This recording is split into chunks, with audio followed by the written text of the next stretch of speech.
Hi! Welcome ulit sa panibago nating vlog. At ngayon, nandito ako sa palagi yung pinupuntahan at pinakapaborito kong lugar. So last kong punta dito ay summer at ngayon winter na naman. At iba naman talaga yung beauty niya, no? Hindi ka talaga magsasawa na panoorin yung ganitong view. Especially winter ngayon dito sa Canada. Ang ganda lang.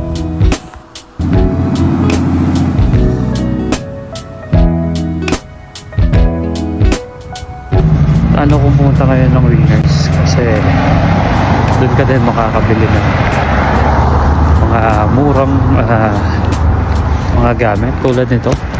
Binili ko ito sa Winners. So sabi ko nga kanina, no, yung lugar na to ay halos nandito lahat ng kailangan mo, no, sa pinakasikat na mga store dito sa Canada. Nandito yung Costco, nandito yung Winners, so, nandito rin yung yung Best Buy. So napakaswerte ko na meron ng bus na may papunta dito na one ride na lang. Kaya medyo relax tayo ngayon kasi kada punta ko dito nagmamadali ako eh. So dahil nga day off natin ngayon, nag-decide tayong pumunta sa pinakasikat na mga store dito sa Canada. At ito nga yung Best Buy, Costco, and Winner.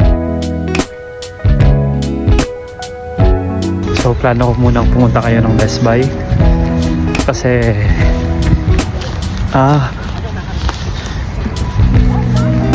mahilig din tayo sa mga gadgets. Techy din tayo kasi yung iba mahilig sa mga sapatos. Yun yung collection nila, yun sila nagiging masaya, fulfilling yung nila, yung araw nila, or yun yung reward nila sa sarili nila, Tayo is techy naman, yung mga gadget mahilig tayo. May mga ilang collection tayo na medyo techy din.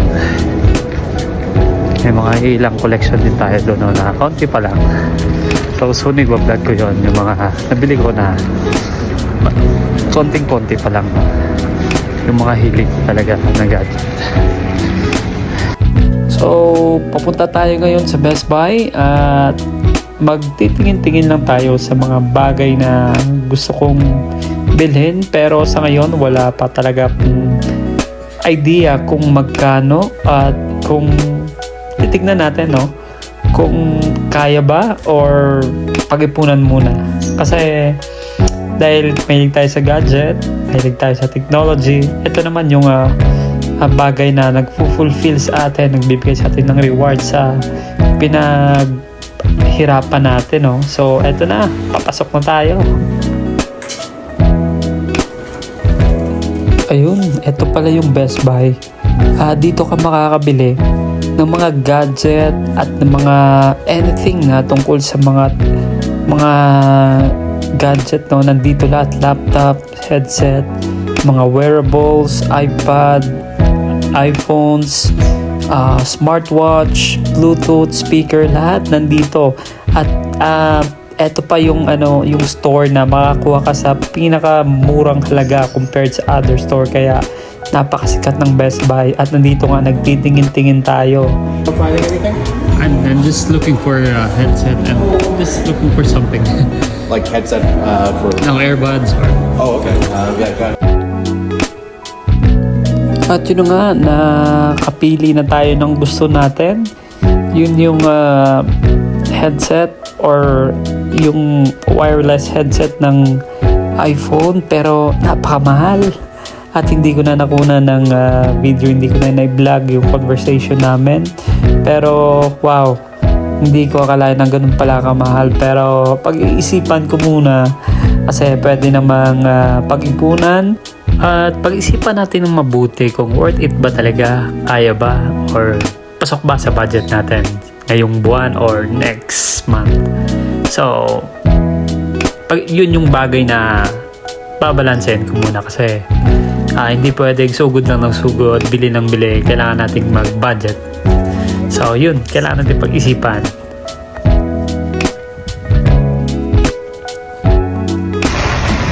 So kung hindi din tayo tumagal dun kasi napakamahal. Napakamahal pala. Isang earbuds dito. Maabot ng mga $200 something. So, napakamahal. So soon, no? Priorities mo.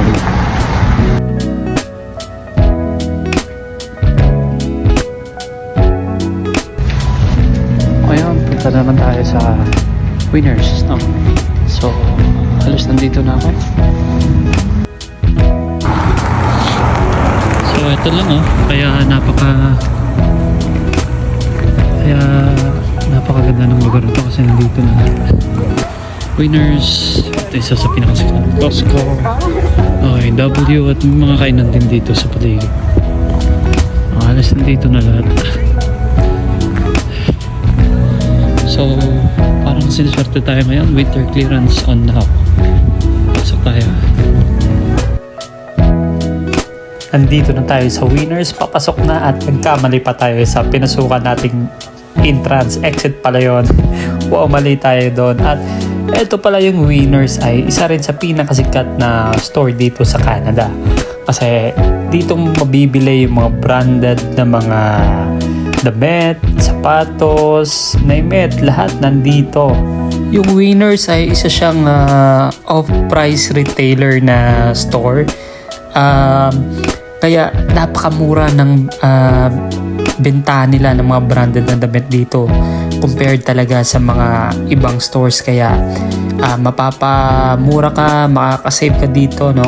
Kung baguhan ka sa Canada, mas I strongly recommend na sa Winners ka na bumili kasi malaki talaga yung masasave mo as baguhan dito sa Canada. Kaya first choice is Winners.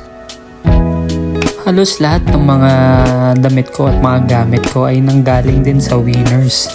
Kasi nung pumunta ako minsan sa isang mall dito sa Canada, ay nagulat ako sa mga price. Umaabot ng 300 to 500 yung mga jacket na gusto ko or mga coat. Pero sa Winners ay nasa 100 plus lang, 150. Yung pinakamaganda talaga or pinakamax na maybe sa 200 na siya. Kaya para yung brand, para yung maganda, pero mas mababa yung presyo sa Winners. At minsan kung hindi ka aware, no, nakaka-tempt talaga yung Winners, no. Pag pumupunta ako dito, nakaka-tempt bumili dahil ang dami ba namang magaganda, ang dami mong brand na pwedeng pagpilian, ang daming kasya sa'yo, ang dami mong gustong, ang daming style na pwede mong pagpilian. So nakaka-tempt talaga, no. Minsan parang gusto mong bilhin lahat kung may pera ka lang, pero control pa rin tayo, no, kasi bago ko bumili ng isang bagay, ilang beses ko munang pinag-iisipan kung kailangan ko pa talaga o hindi.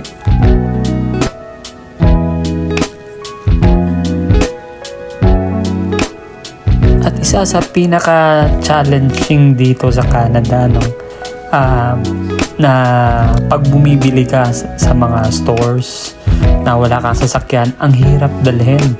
Especially, no, mag-grocery. Pag nag-grocery ako, ang hirap dalhin. Okay lang sa mga bagay na mga damit, pwede ko lang ipasok sa aking backpack.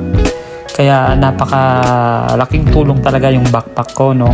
Kung makikita nyo sa lahat ng mga vlog ko, palaging may suot akong backpack. Kasi dito sa Canada, pag wala kang reusable plastic or backpack na paglalagyan sa mga bagay na binibili mo, ay kailangan mo talang bilhin pa yung reusable bag sa halagang 15, 25 to $1 na mga reusable bag.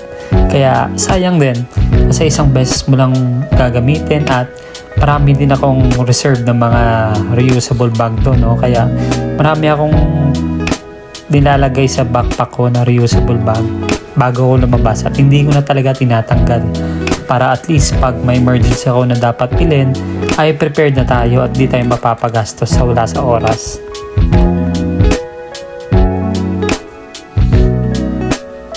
At sa time na to, medyo nahihirapan ako nung hanapin yung hinahanap ko na gusto ko sanang bumili ng extra pa na gamit para sa winter na pang cover sa mukha ko, pero wala na silang stocks kasi daw medyo isang buwan na lang matatapos na yung winter, kaya wala na silang gaanong stocks na pang winter na mga bagay.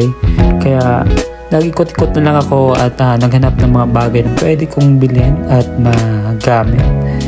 At medyo nahirapan ako dito, no? Kasi yung pag may mga bagay ka na gustong bilhin pero wala sa plano, medyo mapapaisip ka talaga.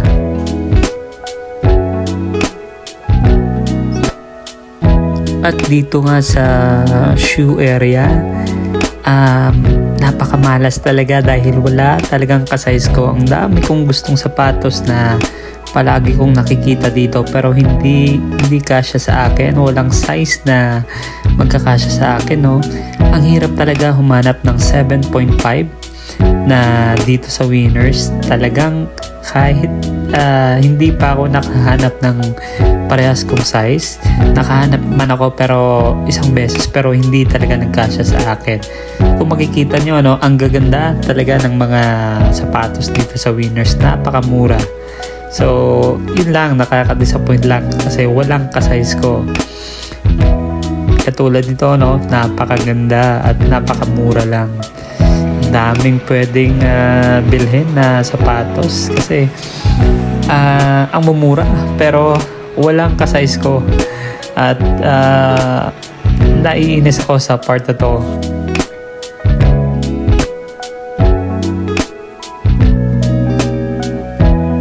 Dito sa Canada ay maraming temptation talaga, no, sa mga luho mo sa buhay kasi napakadaling mangutang dito.